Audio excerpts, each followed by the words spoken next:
Hello મિત્રો, આજના મારા મિની બ્લોગમાં તમારું હાર્દિક સ્વાગત છે. હું આવી ગયો તો રજનની સીમમાં તાર પિંચનું કામ કરવા. તો જોઈ શકો છો આટલા પીઢી અમે ઊભા કરી નાખ્યા છે. અહીં બે ત્રણ બાકી છે, એનું કામ ચાલુ છે. અમારા વનરાજભાઈને ટબાકા કડવા માંડ્યા છે. અહીં પણ કડવાનું કામ જ ચાલુ છે, કેમ કે અહીં તો દાદા બાકી હતા. પછી થાકી ગયા હતા એટલે વનરાજભાઈ રહ્યા હતા સોડાને નાખતો. તો ફાઇનલી વનરાજભાઈ સોડાને નાસ્તો ડબલામાંથી કાઢી રહ્યા છે. ઉતાવળ હતી એટલે ઉતાવળમાં કાઢતા હતા. અને પછી હંધાઈ ભેગા થઈ ગયા તો પી લીધી હતી સોડા પીને ટ્રેક્ટરમાં માલ ભરીને હાલતા થઈ ગયા છે. કેમ કે 22 વીઘામાં કામ રાખેલ હતું એટલે કાંઈ ઠારો ઠાટ તો માલ બને નહીં, એટલે ટ્રેક્ટરમાં જ બનાવવો પડે. તો હવે હું ચડી ગયો હતો ટ્રેક્ટરમાં.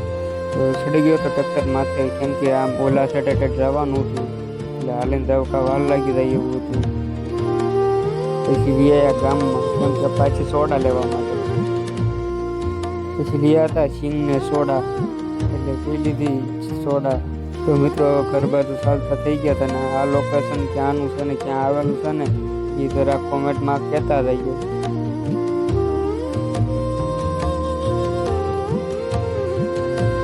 તો મિત્રો હવે ગઢડિયા મેલડીમાનું મંદિર આવી ગયું છે, તો બધા દર્શન કરી લીજો. તો મિત્રો આજનો મિની બ્લોગ મારો અહીંયા પૂરો થયો.